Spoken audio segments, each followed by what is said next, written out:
What's up, everybody, and welcome to 123 Breakdown.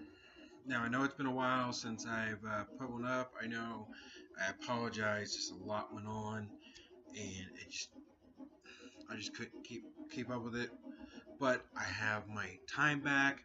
I'm gonna be able to do this a lot more. It should show up more on Wednesdays, right after Raw and SmackDown. But today is a Thursday episode. I know. I'm sorry. I'm a little late. But I will get this down. I promise you that. I will get this down. Alright, first off, we are doing... As soon as my notes catch up here. Here we go. Raw. Now, normally, Raw is usually a crap show, but from what I saw, it wasn't too terrible. Maybe because it was a lot of SmackDown on it before the big Survivor Series hype. I do think SmackDown is pretty much going to take the show. Maybe Raw is going to win a match here or there, but I do think SmackDown will take the Survivor Series show. So, here we go in the review. Raw. First come out, we got the in-ring segment of Mick Foley and Stephanie McMahon. Sorry. Now, of course, they come out, and Mick Foley, I think the crowd was more cheering Mick Foley than they were Stephanie, because everybody knows Stephanie's got that evil little plot in her head. But besides that, they come out, and all the members of the Survivor Series tag team, everybody, the tag teams, everybody. And Stephanie let us know that her brother Shane and Dana Bryan were there tonight. Of course, because, like I said, it's the episode right before Survivor Series, right? So, of course, they're going to have some members on there. So, they're giving them a big pep talk, saying how the Raw is going to prevail, prove they're better than SmackDown. Stephanie tells everyone that they need to prove tonight that they're Corey's a team and that they can work together, always. Now there's some out there going, well, Raw can win. I'm like, I'm not saying Raw will win some of the matches, but I'm just saying SmackDown's doing a lot better than Raw and the ratings and everything. So SmackDown probably is going to take a lot of the matches. Personally, if I was going to make a prediction, I think that Raw would take the tag Survivor Series, but I'm not going to put a bet on it because, like I said, SmackDown is a lot better show. So, that being said, Foley tells Sheamus and Cesaro they'll be facing Kevin Owens and Roman Reigns, Braun Strowman, Seth Rollins, and Chris Jericho will be facing the New Day, which everybody knows the New Day on SmackDown is the tag team champions, which personally, they need to just cut. They need to stop, but, who knows. And then Sasha Banks and Charlotte will against Alicia Fox and Nia Jax.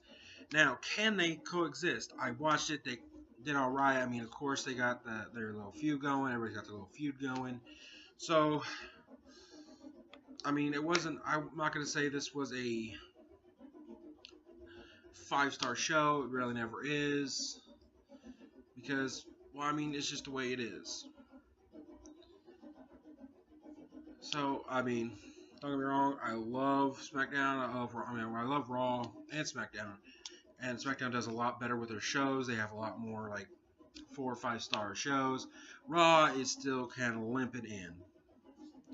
Okay, first match up, we have Roman Reigns and Kevin Owens versus Sheamus and Cesaro. Sheamus and Cesaro, of course, was put together because of their best out of 7 series. We all know that. And they can't really coexist. So, kick off the show, and it's a great back and forth match from what I saw. I mean, I don't know if you all agree with me, but I did not hate this match. Cesaro stunts Reigns with a drop kick. I mean, Cesaro can do a lot of things. He is a very well-rounded wrestler. I think they just need to give him the right push. I mean, I love this 007. Needs to be changed a little bit. I mean, it's kind of getting old. I mean, like I said, it was a back and forth match, very good. I mean, Cesaro charges, but Roman Reigns does his whole Superman thing, always does. Reigns tags in Owens. But Owens is gonna refuse attack, of course, because Owens doesn't like Reigns because of all this crap. Well, so Cesaro and Sheamus take turns beating on Reigns, of course. But you know, Reigns is Superman, so he's gonna come back. Um, Reigns drops Sheamus all over the top, over the top rope. Tara drops to the outside. Everyone gets in Reigns' face for screwing up. You know, so you know Owens is playing his heel character very well. I mean, he's always been a good heel. You know, he's always been that great heel. You know, so that's just that. Of course, you know,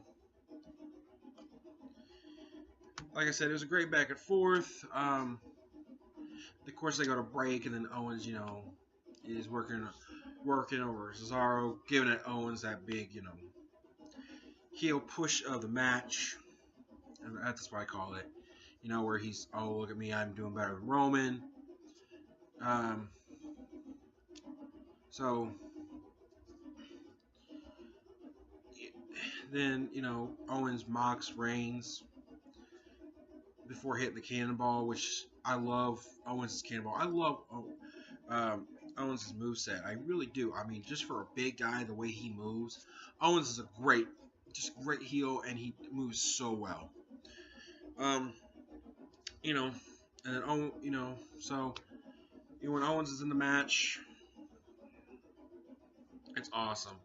But Owens, you know, blind tags Reigns in. Sheamus pulls Reigns off the rope. You know, it's just a great match. Like I said, great match. I'm rambling. Sorry. I'm rambling. But like I said, it's a great back and forth. Owens gets in his stuff. Sheamus gets in his stuff. I mean, it's just a great match. I mean, a lot of the spots are hit correctly, which always makes it great. So Sheamus, you know, finally, you know, Sheamus bro kicks Owens, which knocks him out. But then Reigns comes in as Superman, spears him, grabs Owen, drags him on top and puts him over on Sheamus. Puts Owens on Sheamus for the win. Reigns and Owens are the winner. Now, I feel a big feud coming between Roman and Owens, of course, because they're trying to push him back into the title picture. They should not put Reigns back in the title picture yet. He kind of just got the United States title. He just had a big, boring match with Rusev at Hell in a Cell, so I don't think it'd be good to push him back. I hear a lot of people I talk to about it. They say that Owens is not going to be champion much longer. I agree with that. Owens is just like the guy that's holding a title until they figure out who's the next title holder. They're not really pushing him as champion, which is really bad because Owens can be a great champion. Problem is they don't believe in him, which is really, really sad. I think Owens should be one of the greatest heel champions. He really should, but they're not giving. I mean, they're giving him a push with the title. They're giving him a little bit. I just don't think they're doing it right. I think they should do a little more pushing. And everybody's like, well, you know, well, you know. I hear that all the time. Well, you know, Reigns, you know, they put the title on Reigns, they make him heel. They already got a heel champion. Reigns is not going heel anytime soon. He's not. I mean, they still want to push him as his face, and it's not working. He's getting booed out just about every place he goes to, but they just don't see it. You know, he's supposed to be the next John Cena. Well, John Cena was heel before he was face. So if you're going to actually literally make him the next John Cena, make him follow for John Cena's footsteps, he needs to be heel first, not face. Yeah, when John Cena first came out, he's supposed to be the face against Kurt Angle. But he was heel first. So if you're going to make him kind of follow in John Cena's footsteps, make Reigns heel, but this is like beating a dead horse. It's not going to happen because they just want to make him. But they're hitting at a Shield reunion. I just want to say that because they are hitting at a Shield reunion with Rollins saving Reigns. So I mean, but like I said, the feud between Owens and Reigns is going to cause a Shield reunion because of the Rollins and Owens factor. Everybody's like, well, that ended at Hell in a Cell. Trust me, that did not end at Hell in a Cell. That did not end at Hell in a Cell. It is going to be a continuous thing. It always will be. I personally think Sami Zayn should be thrown in the mix, but you know, Sami Zayn is not really doing anything.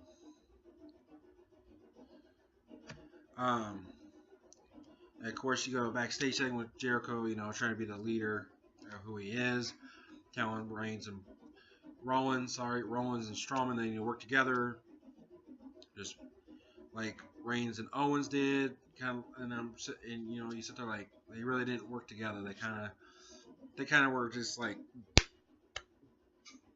you know, butt heads the entire match. It wasn't really, you know, working together. They would just kind of show each other up. But whatever, let's go with it, right? In the spirit of unity, Jericho brought Rollins and Strowman a gift, of course, being Jericho. You know, the gift of Jericho. I love this. You know, I love what he's doing with this character, with this persona that he has going on. I call it persona, whatever you want to call it. Let's see. Rollins open it, and there's a scarf. And he goes, Rollins, of course, kind of just snuffs at it and goes, you know, I ain't a scarf guy. Strowman doesn't even open the boxes. Strowman says he wants the scarf Jericho is wearing. And Jericho is wearing it, and he says the scarf he's wearing is $750. I don't know who spent $750 on the scarf. I'm sorry, that is ridiculous. But in the spirit of togetherness, he will let Strowman have it. Takes the scarf, rips it in half, and throws it at Jericho. Strowman doesn't like scarves, but he doesn't like Jericho either. I thought that was hilarious. I cracked up when I saw that. I literally cracked up when I saw that. I thought that was the funniest thing in the world. It's just, but my thing is, they've done this before with the jacket.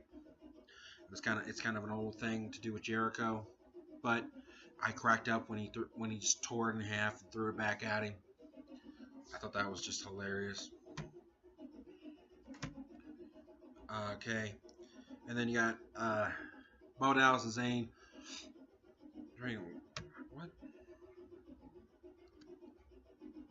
Sorry, my.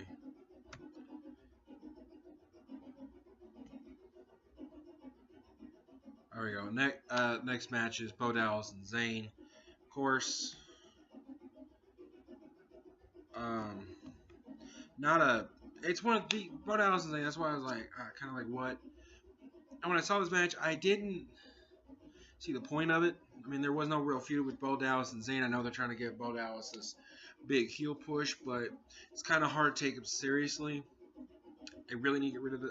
I do believe they need to get rid of this Believe in Bo stuff. I'm sorry. A lot of people, I know some people are like, well, it's what makes him him. I know, but the problem thing is, it's old. I like the heel push. I thought they should have done this kind of more aggressive heel when it came in instead of making him just a joke. I do like Bo Dallas. Zayn wins with a hell of a kick. I mean, this wasn't, like I said, this wasn't really a match to push anything. But, you know, show Bo Dallas' heel side, what they've been doing. And give Zayn just a match, I guess. Just to give them a match in the show. Kind of like a space filler to me. This match was. So, that's my thing. I think this was just kind of a space filler match. I mean, I think they could do a lot more with Sami Zayn and Bo Dallas. But, I mean, like I said, it was just a space filler to me. Wasn't, you know, monumental match to push anything for Survivor Series. That's the thing with Raw being 3 hours. They use a lot of commercial and space filler matches.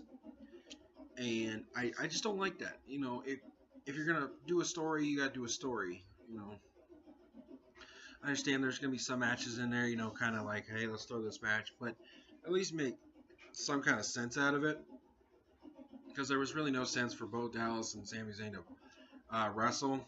Not from I saw. Then you go backstage with Brian Kinder addressing everyone in the Cruiserweight division. Brian says he is, you know, the standard. He is the standard, you know, because that's who Brian, he's playing this heel. Not the best heel that I've seen, but that's the thing. Not the best heel I've seen him play, but he's playing the heel pretty dang well. He says there's no way Kalisto's going to beat him. Now, if they do, Kalisto does win the Cruiserweight, they would be moving the Cruiserweights to SmackDown, which I kind of agree with. They're not really getting utilized on Raw. They're having 2-3 minute matches, and they're not getting utilized. Now, if they go to SmackDown, I think that it would be okay to go to SmackDown because I think they'd be more utilized. I mean, I think they would be a lot better. They'd get the attention they need on SmackDown, even though SmackDown is 2 hours still, and they say they won't go 3. I do think that Cruiserweights would be better on SmackDown. My personal opinion, because Raw is still more of the big guys getting more camera time, the big stars. Where SmackDown, they've shown that anybody and everybody gets a chance. Sin Cara gets in Kendrick's and Brian Kendrick's face, and they try to separate them, of course, because Sin Cara and Kalisto were a tag team at the same time. So I understand why he got in his face, but just Brian Kendrick being who he is, I understand that too. Sin Cara, I do like Sin Cara. I think they need to kind of maybe find, I don't know. I'm just tired of the Sin Cara thing. It's one of those characters that's they've tried to make a new Rey Mysterio, it didn't work. I just don't know. So, but the Cruiserweight division I love. They just need to do. I think it's better on SmackDown. And we got the New Day and Seth Rollins, Braun Strowman, and Chris Jericho. Of course, Jericho starts the match with Kofi Kingston. Now, this match I actually did not hate the match. I actually liked the match. Chris Jericho, it does look good when he wrestles still. I mean, even though how old he is, what he's been through, I think it's been good. Rollins hitting Sling Blade. I mean, like, Rollins, Jericho, and Braun Strowman. Braun Strowman I'm not a fan of. I'm sorry. If you're a Braun Strowman fan out there, I do not care. I do not like Braun Strowman. I don't think they have... I just think he's like the Great Khali. Comes in, does 2-3 moves that looks major, and that's pretty much it. He's kind of like the Great Khali. Not much to him. Not much moveset. When they were doing the squash match stuff, they were supposed to show his moveset. It didn't really work. So, but, here comes Braun Strowman in the match. So,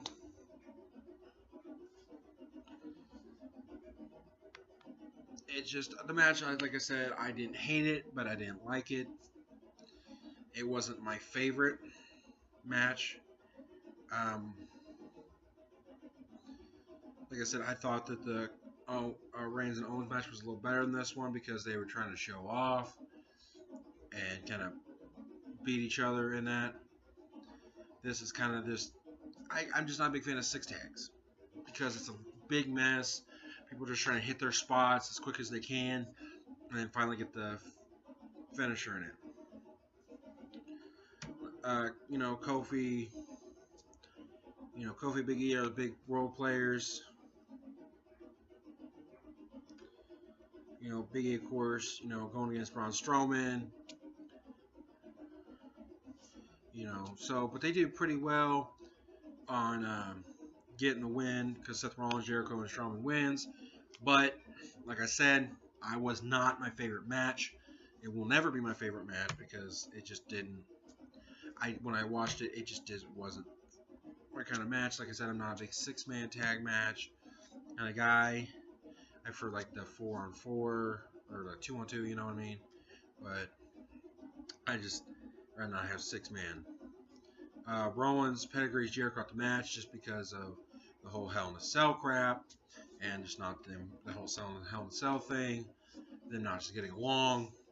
So again, if anybody looks at, when I talk to people, they're like, oh, well, Hell in a Cell, if you actually watched Hell in a Cell, then, this feud is never going to be over. It's going to be until Owens literally loses the championship. Rollins is always going to go after him. So, I mean, that's just the way it is. So,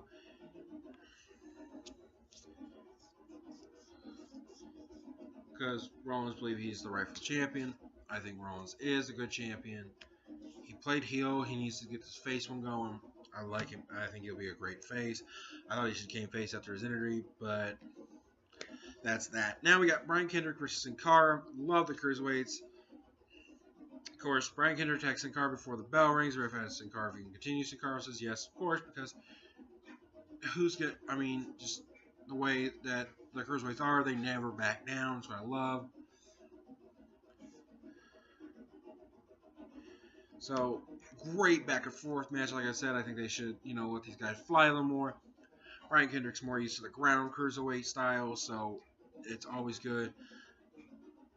Brian Kendrick, of course, wins with the captain's hook. But, like I said, just great match. But, like I said, this was my favorite match because cruiserweights will always be my favorite wrestlers. Just the way they're high-flying, the way they move. It's just a great thing. Brian Kendrick, of course, wins. So, but like I said, when I watched it, it was just a great match to me. I mean, don't get me wrong, it wasn't, like I said, Raw does not give like 5-star matches much, more like a 3. So that's my only thing with Raw. They don't give, 5-star matches anymore. They used to a lot. So, but Cruiserweights kind of pushed up there to almost like a 4-star matches, which I love. So I think, but like I said, if Cruiserweights go to SmackDown, I think it'd be a lot better for them because SmackDown kind of doesn't, like, when the mid card is on SmackDown, but they don't, like, they may just make every match seem like it's an important match. The big segment everybody was looking for was Goldberg and Brock Lesnar. Of course, there's a line of security trying to separate Brock Lesnar and Goldberg. Paul Heyman tries to speak, but Goldberg yells that there's nothing for Paul Heyman to say because he already spared him. So who cares what Paul Heyman's got to say? Heyman says, Goldberg chant breaks. Of course the Goldberg chant breaks out. But it's weird to see Heyman agree with somebody like that. And then Heyman, of course, has to press buttons. He always is pressing the one pressing button. He's great at pressing buttons. Great promoter. Always has been. He says Goldberg should consider that before Heyman can finish. Goldberg yells that Heyman needs to consider to get all the Rent-A-Cops out of the way so real man can fight. I agree. I thought they should have just let the two fight it out right before Survivor Series. Kind of go at it, make Goldberg look stronger. He could like throw Brock around, even if they're going to make Brock win, but it looks Goldberg strong. Heyman says that the brave men are not Rent-A-Cops. They are here for Goldberg's protection, of course, because Brock Lesnar is just a beast. He is the beast in Carnage. Heyman tries to start off again, but the crowd starts to boo. Heyman tells Goldberg the only thing that should be on his mind is Lesnar. I'm sure it is. Heyman tries to list people on the beat. Goldberg tells Heyman to shut up. I mean, honestly, at this point, Heyman just needs to shut up. At that point, Heyman did really need to shut up and just let the two fight. They needed to let the two fight, but they didn't, which kind of ticked me off. Heyman tries to, like I said, and then Goldberg says he knows the fact that his name isn't on Brock Lesnar's list burns Lesnar's ass. That is true. Heyman tells Goldberg that he should be more respectful, especially since his wife and son are in the crowd, which pisses Goldberg off. You do not talk about a man's family, especially Goldberg's.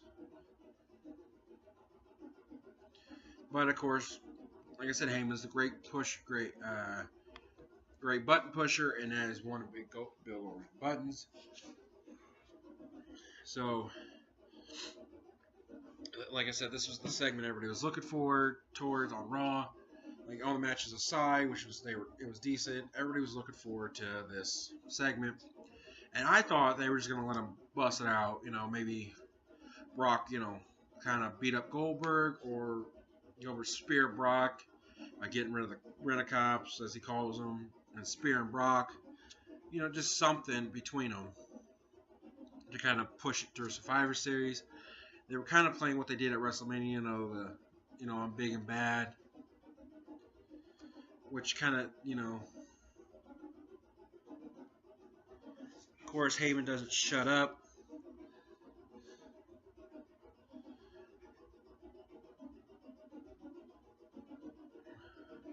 And Brock, Goldberg says, if you mention my family one more time, I'm going to rip your head off.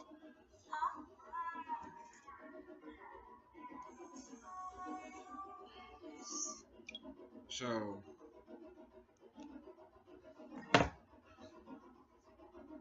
Heyman tells Goldberg that this is a reality because Paul Heyman says, I apologize for my voice, but of course Paul Heyman, Paul Heyman's the way he is.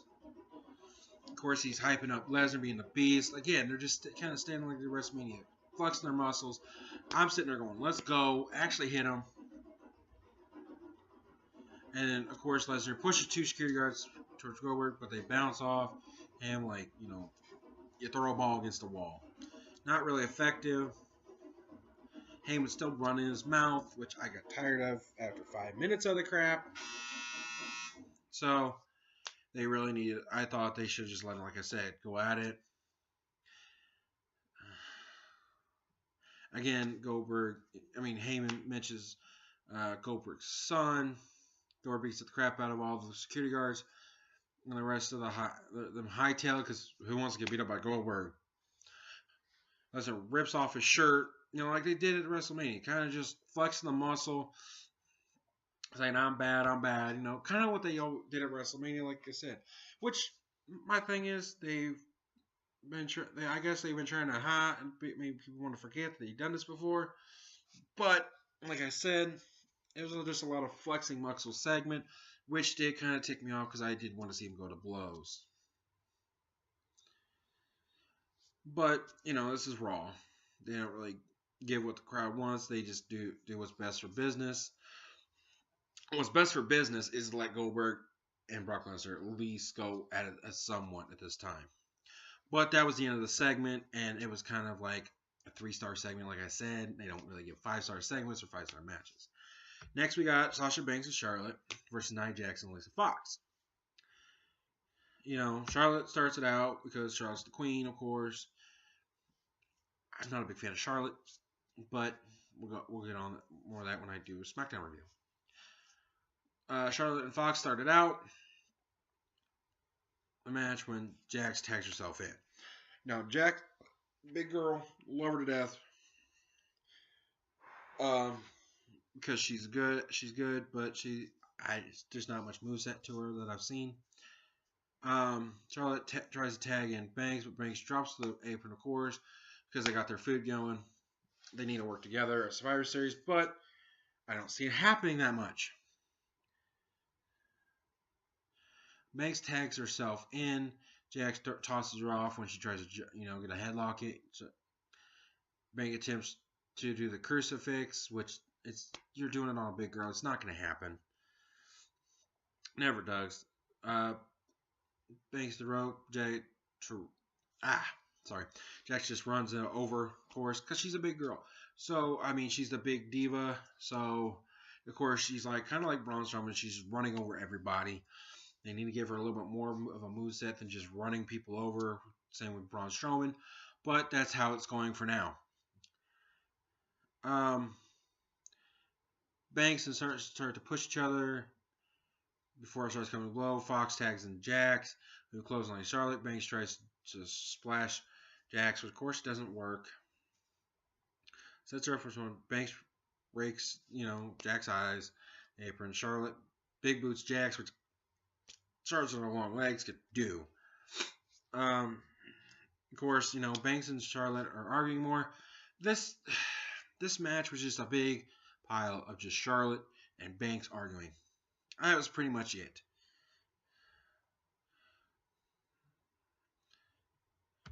Banks eventually hits a bank statement for the win, but like I said, this was just a way to continue the feud between Charlotte and Sasha.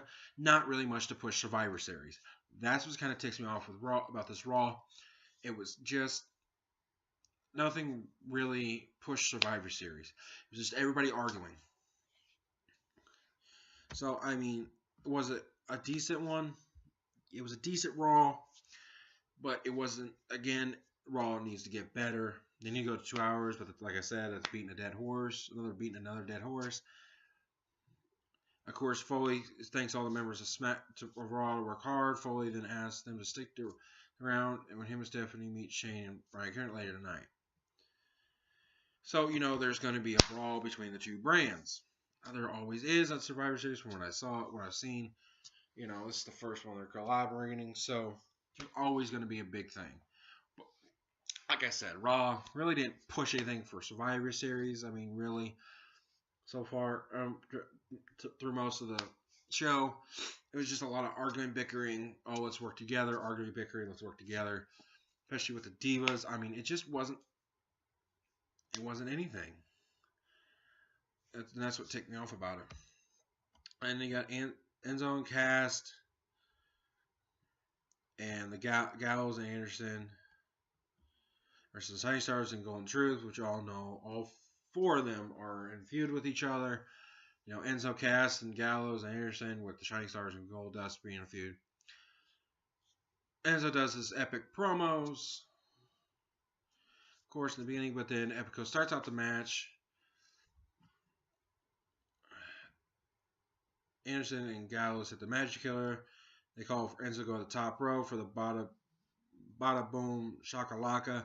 When Enzo gets to the top ropes, Gallows and Anderson points and laughs at Enzo. Gallows goes for the pin. Like I said, this is nothing to push for Survivor Series. They did a little bit, but it's just not what I saw.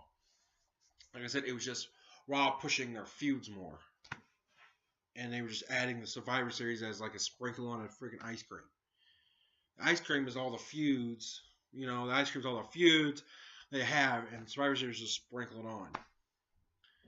They should have done half and half, you know, half chocolate, half vanilla. But no, Survivor Series was just the sprinkles.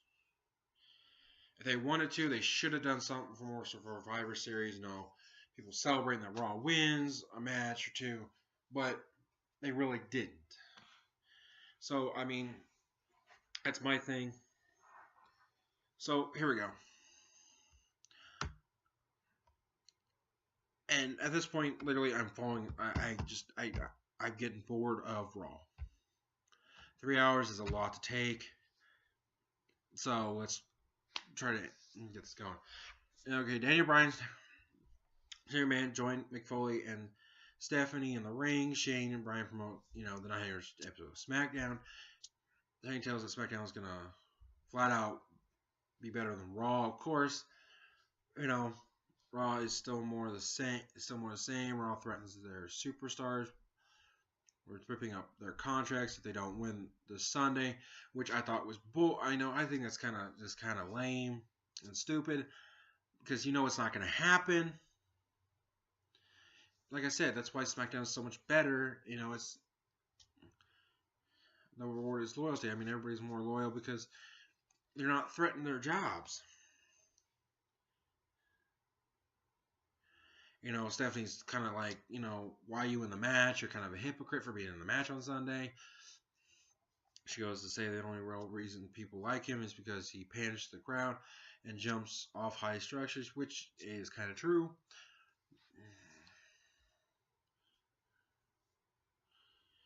And Bryan says Stephanie basically just described her GM. Pretty much described Mick Foley. That's pretty much also the truth.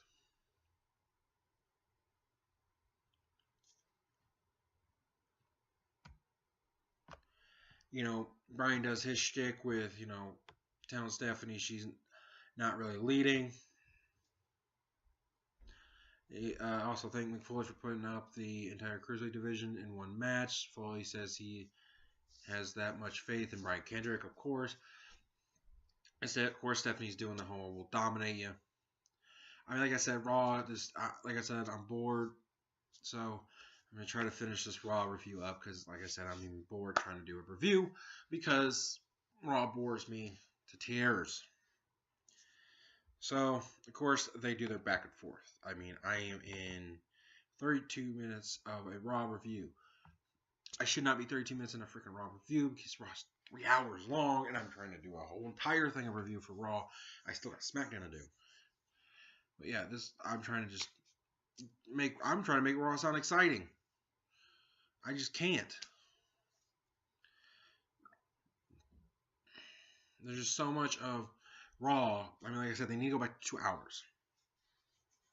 But it won't happen for a while.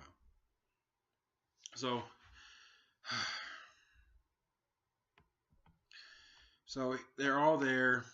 Owens does his stick with his heel. I think it's the Kevin Owens show, as a style should know while See, no one show the WWE title means nothing. Of course, but like I said, you're not really a champion, Owens. You're just kind of a transfer champion to me. I call it transfer. You know, he's going to improve.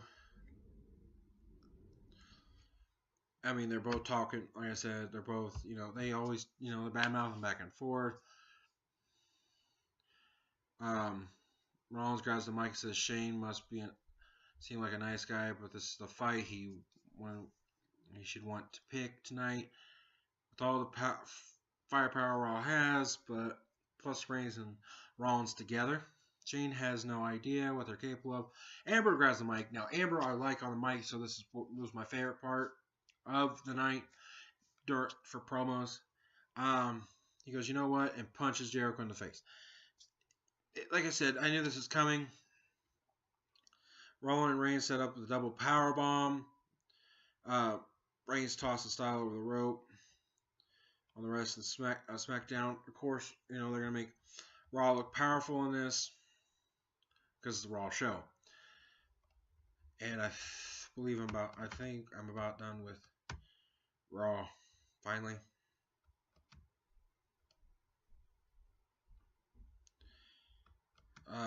But to end the show, Raw being superior. So that's Raw for you. Like I said, I try to make Raw sound more exciting than it actually is. It's just really hard to do. Now, what we're going to transfer now, or segment into something that I like, is the SmackDown review. And if you've been with me this long, thank you for patiently waiting. Here is SmackDown. I'm sorry. This is a long video, but I'm doing this right now. All right, Shane and Man come out to kick off the show, of course, and a very special SmackDown. Shane welcomes everyone to the 900th episode, which is, you know, huge memento. Of course, Undertaker, everybody knows already, Undertaker and Edge returned. It was just a great show. Like I said, always great to me. 4 stars every time for me, not 5, because they still need to work some bugs out. But I always like it. Now, Shane starts things off with an Intercontinental match between Miz and Dolph. That was one of the points where I did not like SmackDown, because I'm like, why are you doing this match again? It makes no sense. Okay, you got the Intercontinental title match. Miz made his entrance first with Maurice on the side, of course. Highlights of Mr. Town against Del Rio 2 months shown. They always do the highlight thing. Comes out. Maurice seems to discuss things with Miz. Okay, so they start going at it. After a breeze back and forth, Dolph rolls up for a quick pin. He bounces back, however, but narrowly avoided a super kick and a roll up again. The Miz avoids a drop kick. 2 minutes. I mean, it's just the same match. Don't get me wrong. These two are like the greatest matches in the world. They always do. I'm never disappointed with their match. I watched this match with intense because I wanted to see Dolph Ziggler win again. I mean, I like I said, I didn't see a point to the match, but I mean, it was just always a great match. A great back and forth all the time. Miz is just a great heel with Dolph being the way he is. And of course, the Spirit Squad, which I understand why they're bringing back the Spirit Squad for this crap. I was never a fan of Spirit Squad.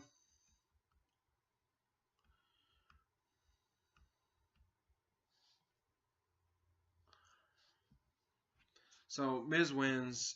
The Spirit Squad ringside while Distraught looked on. The Miz with his will face Sami Zayn in Survivor Series now. My thing is, I think they're going to flip-flop the titles. And what I mean by that is, the Cruiserweights are going to go to the SmackDown, and the Intercontinental is going to go to Raw, which would make no sense because the United States Champion's on Raw. So it'd give them one more title. I don't think that's going to happen. I would love to see it, but it's just a thing. I don't know why they took it off Dolph Ziggler. I thought Dolph Ziggler and Sami Zayn would have been the best match, one of the best matches of the night of Survivor Series, but we'll see how Miz does with it. But like I said, I did not see the point of this match. I know it was probably just to hype the crowd up, but they should have had Dolph Ziggler win. I wanted to see Dolph and Sami Zayn. But we're going to give Miz and Sami Zayn, and we're going to see it. All right. Backstage with Alexa Bliss shown complaining to Daniel Bryan about the ref's decision on her match against Becky Lynch. Daniel Bryan acknowledged the problem with the finish, expresses annoyance with being tormented by Alexa repeatedly over the incident, told her that she's going to get a rematch, but she needs to focus on Survivor Series. I love this feud. I love Alexa Bliss. I love Becky Lynch. I love it.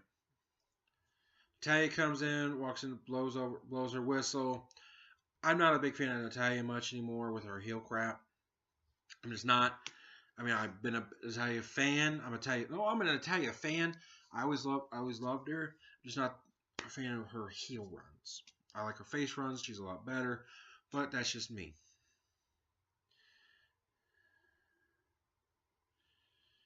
So, of course, they do their segment with Natalya quoting song lyrics and stormed out, pretending not to know what Chumbawamba was. So, it was a good segment. But like I said, I love the feuds they have on here. Like Kalisto versus, I can't say his name for some reason, Oni Lorcan. Is that how you say it? I'm sorry. Great match. Love this dude.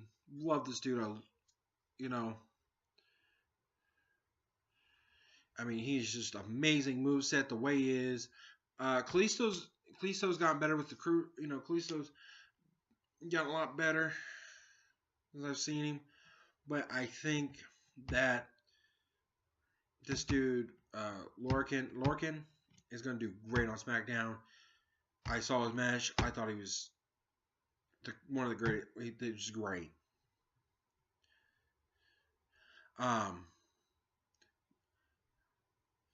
Kalisto hit the, solid day. So I can't say it. And won. I thought they should have let the new guy win. But, hey, Kalisto's Kalisto. But here you go. And then we got a small teaser for The Undertaker return, of course.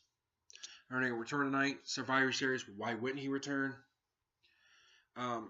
Me personally, I don't think Survivor Series is. I don't Survivor Series without The Undertaker would be much. Because Undertaker has been there that long. I don't know what I'm trying to say. You know what I'm trying to say. Undertaker dresses the SmackDown tag team as King Booker. That is the dumbest thing in the world.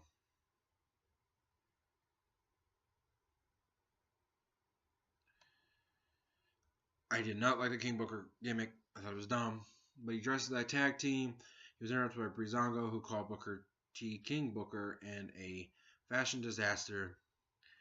Then they handed Booker a different outfit to wear instead.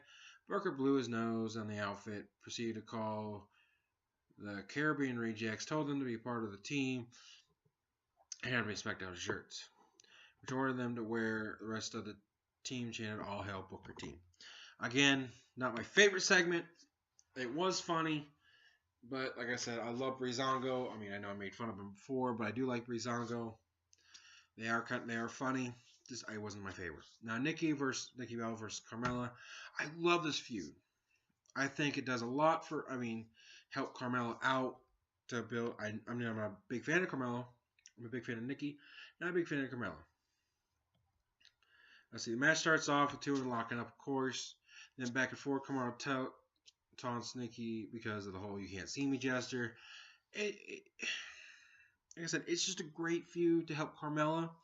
It's just I'm not a big fan of Carmella is the problem. So that's that. But great feud. Great. She's good in the ring. Can't really sell. But her moveset's decent. It's very decent. But like I said, it's just a great way to get Carmella up in the rankings by facing Nikki. So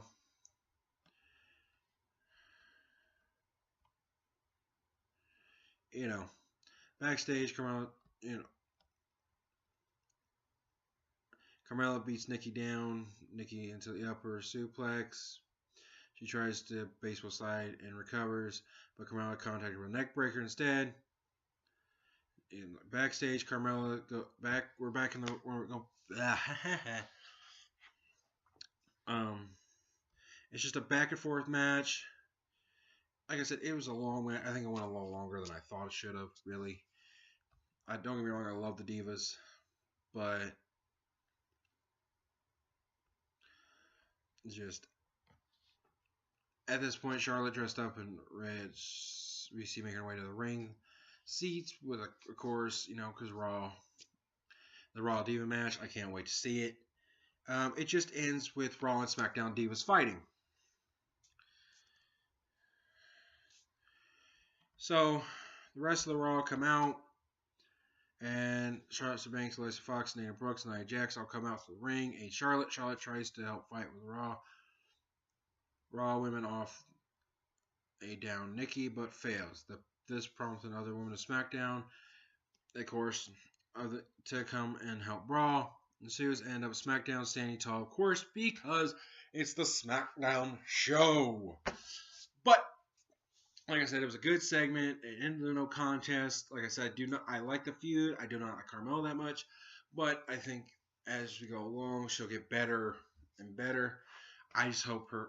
I like her NXT stuff. So that's that. I mean, there's not much to say about it. You got tag team match, Breezango, American Alpha, big fan. Hype Bros, Jimmy and Jey Uso with Heath Slater and Rhino versus the Spirit Squad. Vaudevillains, the Ascension, the Headbangers, kind of to hype up the tag team division, which I love SmackDown's tag team division. Of course, they do a video tag with Brock Lesnar and Goldberg. I love it. Like I said, just a great match. I love Dolph Ziggler's movesets now. I think he's better in the tag team with Mojo. I'm not a big fan of Mojo, but hey, I'm a fan of the Hype Bros. I'll say it now. I'm a fan of most of the tag teams in the division. So let's So it was just a great match. It really was. Great back and forth with everybody. Like I said, I'm not a big fan of these matches. I think there's too many people in. Everybody's trying to get their spots in, get it done, and get the match over. But it was not a bad match.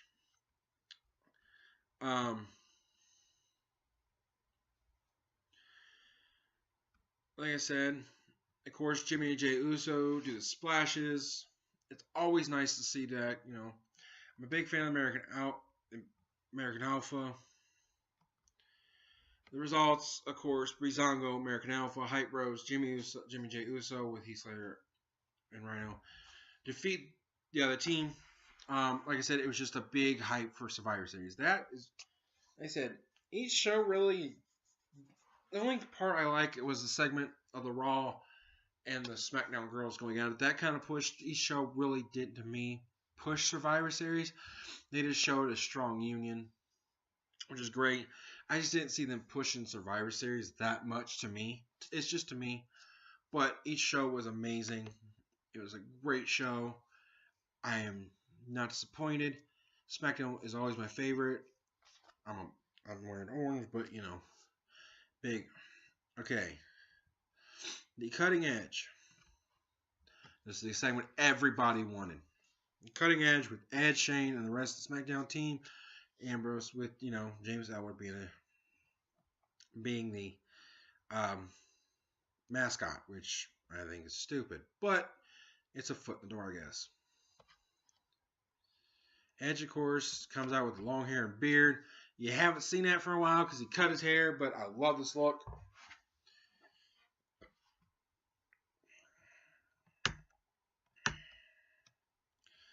Edge spoke about how he had been following SmackDown since the brand split. Spoke how it's been a land of opportunity. When he shook their hand and much of the span of AJ Styles, James Ellsworth asked Edge to put a 5-second pose.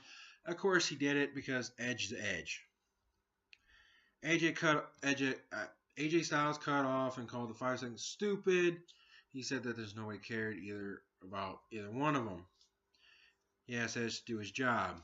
Edge then started to speak to Randy Orton and accused him of being Bray Wyatt's puppet. Bray Wyatt told Edge that Randy Orton he once knew was dead. Told Edge that Randy Orton he once knew was dead. Edge then told Shane McMahon that he had work to do to keep the Survivor team intact, of course, to survive. Shane replied to telling him that the team is, on the same page, of course. The AJ Styles team needs to stick together.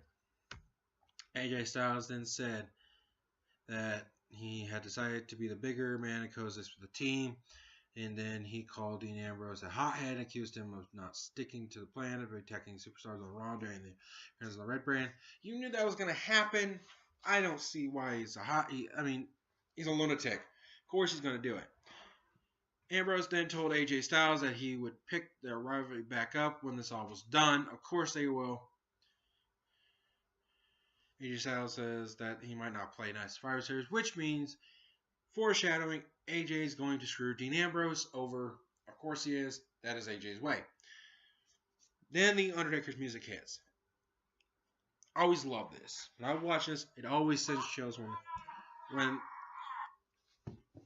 they Undertaker music hits. I don't know why, but it's just the way it is.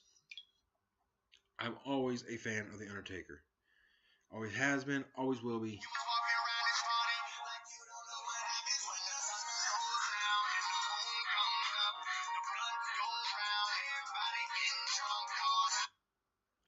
So, his music, sorry for the interruption, and my phone was being stupid. And then he proceeds to stare at Shane. He's Shane down. And then he allowed Shane as the man who has no fear and said that there could be no one better to be the commissioner of SmackDown. The Undertaker then says that WrestleMania no longer defined who he was. The whole thing of Brock Lesnar beating him. The Undertaker said that he is back, taking souls and digging holes, which everybody was worried about Undertaker being on crutches. I mean, the guy looked great. He really did. The guy looked amazing. He has kind of a long hair back. He just looked amazing. Reminding everybody that he is the Fire Series where Undertaker was born. He further went on to say that SmackDown was his home, and then he started to state the second reason he's being out to the crowd broke out an Undertaker chants. The Undertaker said there's no reason to fear failure of Survivor Series, but told them that if they failed, that they had reasons to fear the dead man himself. The Undertaker then warned them that the Team Raw better rest in peace as Survivor Series music take your hit. And that's how they end the show. That's how you end the show. That's how you do it. That is a hype towards Survivor Series. Undertaker coming out and saying, I was born. Survivor Series, you guys better not fail. You have no reasons to fear failure. At the Survivor Series, you guys will do the team best. He looked at Raw, pretty much looked at Raw and said, rest in peace. That is how you hype Survivor Series. Raw did not do that. SmackDown kind of did it during the show to me, but that is a great way to end the show. I love the fact that Edge came back to the cutting edge. I love the Undertaker's back. He looks great. I don't see him being a full-time schedule, but I just say Undertaker looks great. I don't think anybody has anything to fear being him being on crutches or anything like that. I know he's getting up there in age, but he looks amazing. And you know what? That is my review. I'm hitting up to an hour. I'm going to end this review. Have a very merry birthday. People know what that means. So, Raw 1, 2, 3 breakdown and is back. It's back here. I'm going to try to post every Wednesday, but I have Thursday. This is the Thursday episode, and I love it. So, thank you all for watching. Thank you all for being patient with me. So, 1, 2, 3 breakdown is back, and I'm going to review everything. So, thank you for watching. I love y'all. Thank you, and good night.